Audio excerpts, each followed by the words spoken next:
বুঝলি প্রণব, এ বছর যা বৃষ্টি হচ্ছে, একটু সাবধানে চাষবাস করিস।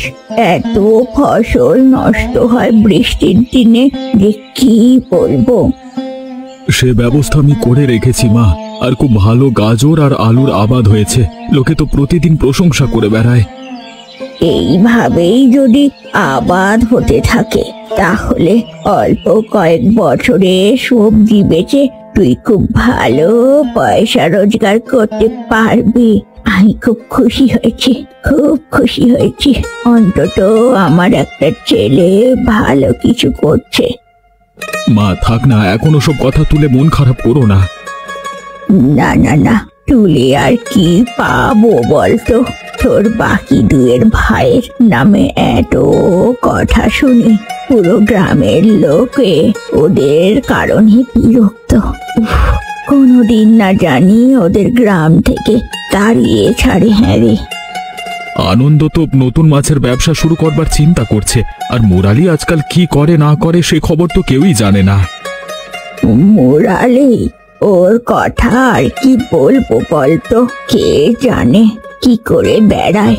ওই ডান পিঠে ছেলেকে নিয়ে হয়েছে আমার যত জ্বালা। কোনোদিন যেন লোকে ওর কারণে এসে আমাদের না আক্রমণ করে।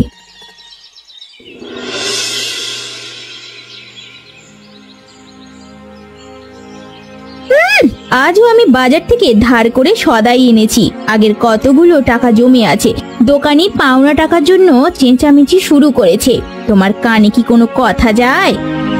উফ, এত কথার কি আছে? তাকে বললেই হয় যে এখন একটু পয়সা করে নিয়ে সমস্যা চলছে, হাতে পয়সা এলেই তার পাওনা শোধ করে দেব। গত 5 মাস ধরে এই একই কথা বলে আসছি। এরপর দোকানি আর এক কানা করিও ধার দেবে না বলে স্পষ্ট জানিয়ে দিয়েছে, বুঝলে তো? তোমার লজ্জা না থাকতে পারে, কিন্তু আমার আছে। আমি এরপর আর বাজারে যেতে পারবো না। তোমাকে নিয়ে আমি এক মহা মুশকিলে আছি, বুঝলে? আমি তো চেষ্টা করছি, মাছের ব্যবসা একবার ধরে ফেললেই তোমার আর কোনো অভাব অনটন থাকবে না। শুধু বলতেই থাকো চেষ্টা করছি আর চেষ্টা করছি, কিন্তু কোনো ফলাফল নেই। আমি আর এইসব সহ্য করতে পারবো না। এখন হয়তো তুমি আগে কোনো কাজকর্ম ঠিক করবে নিজের জন্য, আর নয়তো এ বাড়ি ছেড়ে চলে যাব।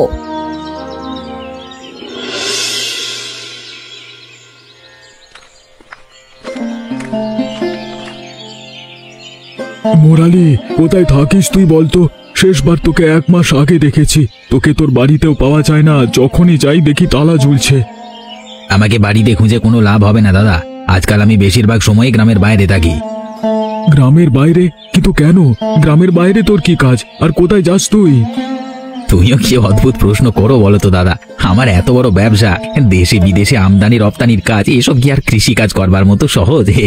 গ্রামে বসে থাকলে তো আর হবে না, কতদিন সামলাতে হয়। হ্যাঁ, বুঝলাম তুই খুব ব্যস্ত মানুষ, তাই বলে আমার পেশাকে ছোট করছিস কেন? তাছাড়া মা আজকাল তোর কারণে খুব চিন্তায় থাকে, বারবার তোর কথা জিজ্ঞেস করতে থাকে। আজই গ্রামে ফিরলাম আমি। মাকে বলো আমি কাল বা পরশু এসে মায়ের সাথে দেখা করে যাবো। এখন সম্ভব নয়, কিছু কাজ আছে।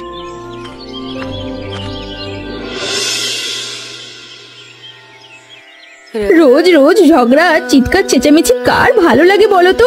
কিন্তু আমারই বা আর কি করার আছে? কিছু তো করার নেই। আমি কেন যে এই অলস লোকটার সাথে বিয়ে করেছিলাম কি জানি। থাক, মন খারাপ করো না সারদা। তুমি তো জানোই আনন্দ ঠাকুরপো একটু অলস স্বভাবের। ওইসব নিয়ে আর মন খারাপ করে কি লাভ হবে বলো? তাকে যতই বোঝাও সে বুঝবে না। সারাদিন শুধু খাওয়া আর ঘুমোনো, তাছাড়া আর কোনো কাজ নেই। সামান্য বাজারটা অবধি আমাকে করতে যেতে হয়। সবখানে ধার দেনা করে রেখেছে। যেখানেই যাই লোকে আমাকে কথা শোনায়। সত্যি কেউ দেখলে বলবেই না যে আনন্দ ঠাকুরপো প্রণবের আপন ভাই। প্রণব কত পরিশ্রম করে শুধুমাত্র আমাদের সুখের জন্য, অথচ দেখো আনন্দ ঠাকুরপো 5 মাস হলো চাকরি নেই। মাছের ব্যবসা করবে করবে করে এখনো তার কোনো ঠিক ঠিকানা নেই। সেদিন লোক তাগাদা দিতে এসে আরেকটুর জন্য তো মারধর করেনি। আমার এখন যে খুব ভয় হয়।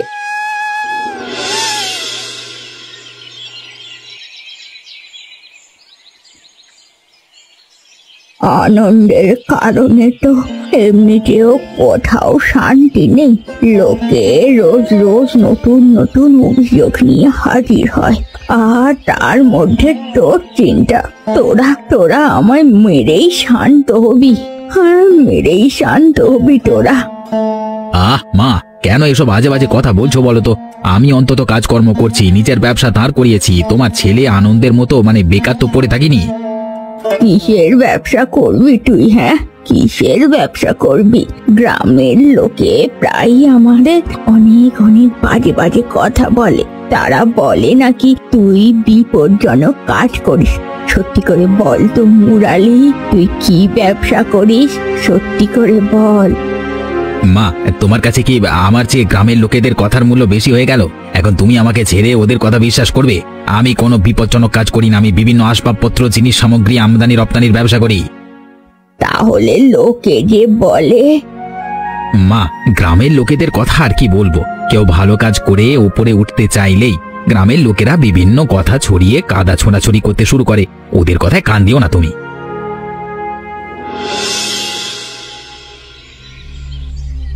শুনেছি আপনি নাকি নিজেকে আধ্যাত্মিক শক্তির অধিকারী বলে দাবি করেন। সত্যি কি আপনার মধ্যে কোনো শক্তি আছে? অবশ্যই। আমি যেসব জানি কেউ জানে না, যেসব দেখি কেউ দেখে না। আমি লোকের চোখ দেখেই তার অতীত, বর্তমান, ভবিষ্যৎ সব বলে দিতে পারি। তাই যদি হয় তাহলে আমার ভবিষ্যৎ বলুন দেখি। আমার জীবনে ভবিষ্যতে কি লেখা আছে সে কথা আমিও জানতে চাই। তোমার নাম প্রণব, তুমি মৃত কিষান লালের ছেলে। তুমি ছাড়াও তার আর দুজন ছেলে আছে। তুমি সবার বড় আর তোমার দায়িত্ব অনেক বেশি। একদম ঠিক বলেছেন, কিন্তু এ কথা আপনি জানলেন কি করে? আপনি তো আমাকে চেনেনও না। আমি তো বলেই দিয়েছি আমি সব জানি, কোনো কিছু আমার অজানা নয়। তোমার ভবিষ্যতে একটি বড় বিপদ আছে, সেটি কি এবং তা থেকে বাঁচবার উপায় জানতে হলে পুরনো জঙ্গলের দিকে এসো, সেখানেই আমাকে পাবে।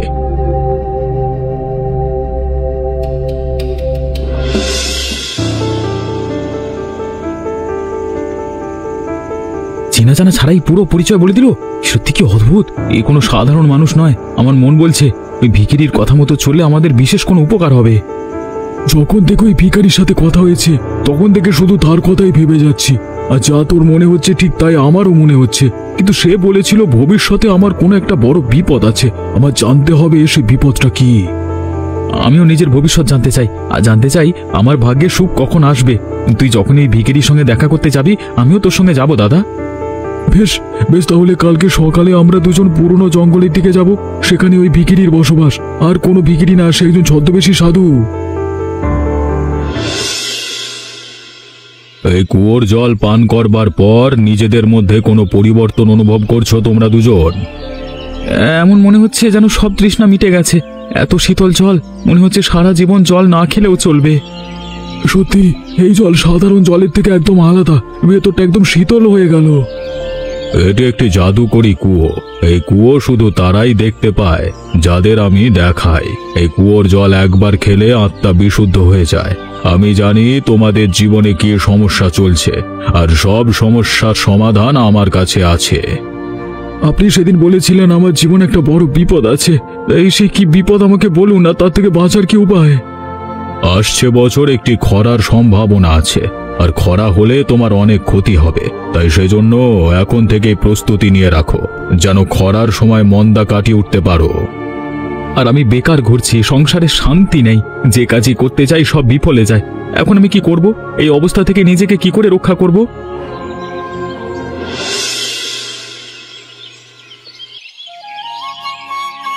তুমি হঠাৎ করে নিজেকে এভাবে বদলে ফেললে, আমি তো কখনোই কল্পনা করতে পারিনি। সবকিছুই হলো ওই ভিখিরি সাধুর জাদু। তার কথা মতো চলি আজকে আমি নিজেকে একজন ভালো মানুষ হিসেবে গড়ে তুলতে পেরেছি। ভিখারি সাধু? সে আবার কে?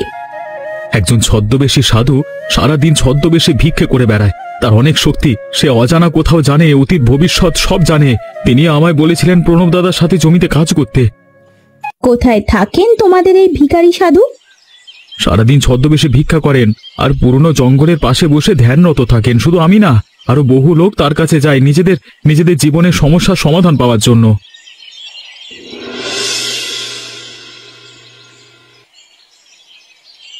আরে দাদা, তুমি এ সময় আমার বাড়িতে? আরে এসো এসো, ভেতরে এসো। না না, আমি ভেতরে যাব না, কিছু কথা জানবার ছিল, সেই কথাগুলো জেনেই চলে যাব। ঠিক আছে, বলো কি কথা জানতে চাও তুমি?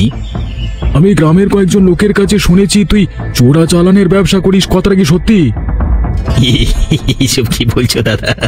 আমি কত পরিশ্রম করে সৎ ব্যবসা করে নিজের মতো জীবন কাটাই। এই গিয়ে চোরা চালানোর মানে চোরা চালানের কাজ কেন করব? আর গ্রামের লোকে তো প্রায় সব ফালতু কথা রটিয়ে বেড়ায়। হ্যাঁ, এর আগেও আমি অনেকবার গ্রামের লোকের কাছে অনেক কিছু শুনেছি, কিন্তু কখনো বিশ্বাস করিনি। কিন্তু আজ যাদের থেকে শুনেছি তারা তোর সাথেই কাজ করে, ওদের কথা শুনে মনে হয়নি ওরা মিথ্যে বলছে। দাদা, তুমি এসব কথা কান দিও না। এসব বানোয়াট কথা, ওরা আমাকে হিংসে করে, আর সেই জন্যই ওরা আমার নামে এসব বলে। আজকে আমি চলে যাচ্ছি, কিন্তু আমার সন্দেহ কিন্তু দূর হয়নি। যদি কখনো এ কথা সত্য হয়, আমি পুরো গ্রামের সামনে তোর মুখোশ খুলব বলে রাখলাম।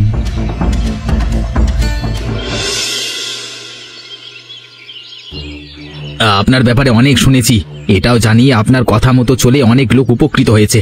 আমার নিজের দুই ভাইও আপনার পরামর্শ মতো চলে এখন নিজেদের জীবনে সুখী, তাই আমিও আপনার কাছে এসেছি। আমি জানি তুমি প্রণব আর আনন্দের ভাই। প্রণব আর আনন্দ এখন খুব ভালো আছে, সুখে আছে, কিন্তু তুমি বিভিন্ন দুশ্চিন্তায় আছো। একদম ঠিক বলেছেন, টাকা পয়সা সংক্রান্ত ঝামেলায় পড়েছি। যাদের সঙ্গে কাজ করতাম তারাও টাকা দিতে দেরি হয় বলে আমার সঙ্গে কাজ করবে না বলছে। আমার বাড়ির লোকের কাছে আমার গোপন কথা ছড়াচ্ছে। তুমি যে কাজ করেছো সেটি খুবই খারাপ কাজ, আর এ কাজে ঝুঁকিও অনেক বেশি। তোমার জন্য সবচেয়ে ভালো হবে তুমি এসব অর্থনৈতিক কর্মকাণ্ড ছেড়ে দাও আর কোনো সৎ ব্যবসা শুরু করো। কিন্তু এই ব্যবসায় যে টাকা আছে, কোনো সৎ ব্যবসায় সেই টাকা আমি উপার্জন করতে পারবো না। তুমি এখন অবধি অনেক টাকা কামাই করেছো, এবার তোমার এসব সমাপ্ত করা দরকার এবং প্রণব আর আনন্দের মতো সাধারণ জীবনযাপন করা দরকার, নয়তো তুমি বড় বিপদে পড়বে। আপনার কাছে এসেছিলাম নিজের সমস্যাগুলোর সমাধান খুঁজতে। আমার কি করা উচিত আর কি করা উচিত নয় সে নিয়ে জ্ঞান শুনতে নয়। আমি তো অনেক আগেই সন্দেহ করেছিলাম, কিন্তু ও সব সময় অস্বীকার করত, আর অবশেষে এ কথাই সত্য হলো। বিশ্বাস হচ্ছে না মুরালি এত খারাপ হতে পারে। কখনো কাউকে বুঝতেই দেয়নি যে ও চোরা চালান করে। যখন ও কয়েকদিন পর পর শহরে যেত আমার তখনই সন্দেহ হয়েছিল, কিন্তু এমন কিছু শুনবো সে কথা ভাবিনি। হায় হায় হায়, অন্যায় অন্যায়, সেটা সেটা অন্যায়, সেটা যে জয়ই করুক না কেন, অন্যায় অন্যায় অন্যায় অন্যায়, সেটা যেই করুক না কেন আমাদের উচিত ওকে পুলিশের হাতে তুলে দেওয়া। না মা, ওকে পুরো গ্রামের লোকের সামনে দাঁড় করাতে হবে। এরপর গ্রামের লোকেরা যা সিদ্ধান্ত নেবে ওকে তাই শাস্তি দেওয়া হবে। একদম ঠিক বলেছিস দাদা, ও এতদিন ধরে গ্রামে চোরা চালানের কারবার চালিয়েছে, গ্রামের লোকেদের সাথে বিশ্বাসঘাতকতা করেছে, তাই এর শাস্তিও গ্রামের লোকেদের সিদ্ধান্তই হওয়া উচিত।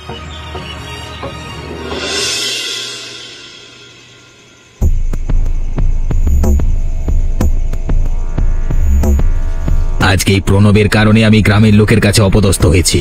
আমাকে মারধর করে গ্রাম থেকে তাড়িয়ে দেওয়া হয়েছে। আমি ওকে ছাড়বো না, ওকে আমি আজকে শেষ করে ফেলবো।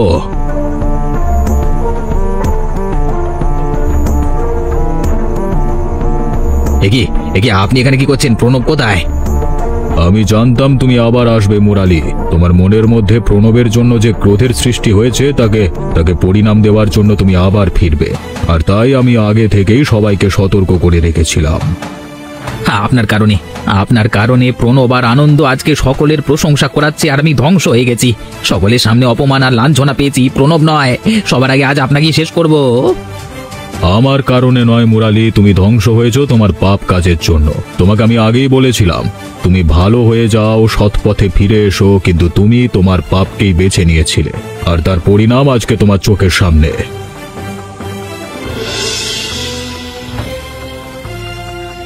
গতকাল রাতে মুরালি আবার আমার বাড়িতে ফিরে আসে, আমার ক্ষতি করে নিজের ক্রোধ মেটানোর জন্য, আর সেই সুযোগে আমরা ওকে আবার আটকে ফেলি। মুরালি আমাদের ভাই, কিন্তু ও যা কিছু করেছে এসবের পর ওকে সঙ্গ দিলে আমরা নিজেরাও অন্যায়কারী হিসেবে গণ্য হব, তাই আমরা আপনাদের ডেকে এনেছি। এবার আপনারা সিদ্ধান্ত নিন, ওকে আপনারা কি শাস্তি দেবেন। আপনারা যা সিদ্ধান্ত নেবেন আমরা তাই মাথা পেতে নেব। বলছি কাল তো ওকে অনেক মারধর করা হয়েছে। আমি অনুরোধ করছি দয়া করে ওকে আর মারবেন না, এর বরং ওকে পুলিশের কাছে ধরিয়ে দিন। দয়া করুন আমাদের। ঠাকুরপো, আজ আপনার কুকর্মের কারণে পুরো গ্রাম আমাদের ছিছি করছে। মা লোকের সামনে দাঁড়িয়ে হাত জোর করছে, আপনার জন্য ক্ষমা চাইছে। এরপর কি আপনি নিজেকে শুধরে নেবেন না? আপনি কি এখনো সুযোগ পেলে খারাপ কাজ করে বেড়াবেন? বলুন আমাদের। আমি সত্যি অনেক বড় ভুল করেছি। আমি তোমাদের সকলকে অনেক কষ্ট দিয়েছি, কিন্তু আমি কথা দিচ্ছি আমি সব খারাপ কাজ ছেড়ে দেবো। ভালো সুযোগ দাও। তোকে আমরা ক্ষমা করলেও গ্রামের লোকেরা কখনো ক্ষমা করবে না মুরালি, তাই তারা যা সিদ্ধান্ত নেবে সেটাই হবে। এই গ্রামে আমার আশাটা কোনো কাকতালীয় ব্যাপার নয়। এই গ্রামে আমি একটা উদ্দেশ্য নিয়ে এসেছিলাম। কেমন উদ্দেশ্য? তোমার বাবা কিষান লাল, সে আমার খুব ভালো বন্ধু ছিল। তার সঙ্গে আমার পরিচয় বহু বছর আগে থেকে। তার দুঃখ কষ্ট সবকিছু সে আমাকে বলতো। আপনি আমার স্বামীর বন্ধু, কিন্তু আপনি এতদিন এ কথা আমাদের কাউকে বলেননি কেন? কেননা আমি যদি আমার আসল পরিচয় আপনাদের দিতাম তাহলে আমার পরিকল্পনা কখনো কার্যকর হতো না, আর তাই আমি নিজের পরিচয় গোপন রেখেছিলাম। কিন্তু হঠাৎ এত বছর পর আপনার এই গ্রামে আসবার উদ্দেশ্য কি, আর কোন পরিকল্পনা নিয়ে আপনি আমার কাছে এসেছেন? কিষান লাল প্রায়ই আমায় তোমাদের সকলের কথা বলতো। সে তোমাদের 3 ভাইকে নিয়ে খুব চিন্তায় থাকতো। সে চাইতো যেন তোমরা জীবনে সফল হও, ভালো মানুষ হও। যখন ওর সাথে আমার শেষবার দেখা হয়, আমি ওকে প্রতিজ্ঞা করেছিলাম ওর অনুপস্থিতিতে আমি তোমাদের খেয়াল রাখবো, যে কোনো বিপদে তোমাদের সঙ্গে থাকবো। আপনি যদি বাবার এত ভালো বন্ধু হয়ে থাকেন, তাহলে তার মৃত্যুর সময় এলেন না কেন? আমার কানে ওর মৃত্যুর সংবাদ যায়নি, আর যখন আমি জানতে পারি তখন অনেক দেরি হয়ে গেছিল। তার মানে কি আপনি এই গ্রামে শুধুমাত্র আমাদের জন্যই এসেছিলেন? কিষান লালের মৃত্যুর অনেক পরে আমি জানতে পারি তোমাদের সংসারে কোনো কিছুই ঠিক চলছে না। আনন্দ কাজকর্ম না করে ঘুরে বেড়ায়। মুরালি অনৈতিক কাজে জড়িয়ে গেছে, আর তাই শুধুমাত্র তোমাদের জীবনে সুখ ফিরিয়ে আনবার আর তোমাদের সঠিক পথ দেখানোর জন্য আমি ছদ্মবেশে গ্রামে এসেছিলাম। সত্যি এমন বন্ধু পাওয়া ভাগ্যের ব্যাপার। আপনি হলেন একজন প্রকৃত বন্ধুর উজ্জ্বল দৃষ্টান্ত। আনন্দ এখন নিজের আলসেমি ছেড়ে পরিশ্রমী হয়ে উঠেছে। তার সংসারে এখন আর কোনো অশান্তি নেই, কোথাও কোনো অভিযোগ নেই। মুরালি যখন শাস্তি ভোগ করে ফিরে আসবে, তখন সে একজন ভালো মানুষ হিসেবে রূপান্তর হবে বলে আমার বিশ্বাস। আমি যে উদ্দেশ্যে এসেছিলাম সে উদ্দেশ্য পূরণ হয়েছে। আমি আবার প্রতিজ্ঞা রাখতে পেরেছি। আপনার কারণে আমার ছেলেদের জীবন আবার নতুন ভাবে সেজে উঠেছে। আমার যত চিন্তা ছিল সব দূর হয়েছে। আপনাকে কি বলে যে কৃতজ্ঞতা প্রকাশ করব জানাই ছিল না। একজন অচেনা অজানা লোক হওয়া সত্ত্বেও আপনারা আমাকে বিশ্বাস করেছেন, আমার কথা মতো সবকিছু করেছেন, এটাই আমার সবথেকে বড় পাওয়া। কিন্তু এবার আমাকে নিজের দেশে ফিরতে হবে। আপনি আমাদের পরিবারের জন্য এত কিছু করেছেন, আর এখন যখন আমাদের আপনার ঋণ শোধ করা উচিত, এখন আপনি চলে যেতে চাইছেন, সে কি করে হয়? আমি যা করেছি আমার বন্ধুত্বের জন্য করেছি। আমি বহু দূর থেকে এসেছি, আমার পরিবার আমার অপেক্ষা করছে। এখন আর চাইলেও আমার এখানে থাকা সম্ভব নয়। তোমরা আমাকে বিদায় দাও।